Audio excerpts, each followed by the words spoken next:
Hello guys, welcome to my channel. আমি আজকে তোমাদের সাথে একটা মিনি ব্লগ নিয়ে চলে এসেছি রান্নার রেসিপি নিয়ে। ফার্স্টেই সর্ষের তেলটা গরম হয়েছে, তো লঙ্কা ফোড়ন আর তেজপাতা আলু ভেজে নিচ্ছিল লাল লাল করে। আর এখানে সব রকম মশলা বাটা ছিল, ওগুলো ভাজা হয়ে যেতে মা তুলে নিয়েছিল। তারপরেই এখানে মাংসটাকে ভেজে নিচ্ছিল ভালো করে।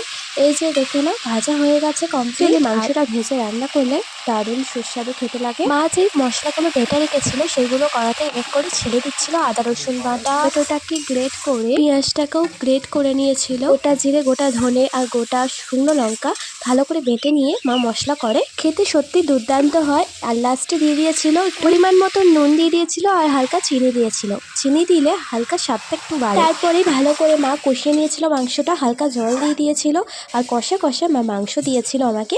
আর সত্যি বলতে খুব সুন্দর হয়েছিল মাংস রান্নাটা। এই যে রিভিউ তোমাদের দিয়ে দিলাম। আর এরকম চিকেন ট্রাই করতে পারো, অসাধারণ চিকেনটা হয়েছে। এতটুকুই এন্ড করলাম ভিডিওটা। ভালো লাগলে লাইক করো, চ্যানেলটা সাবস্ক্রাইব করো। টাটা।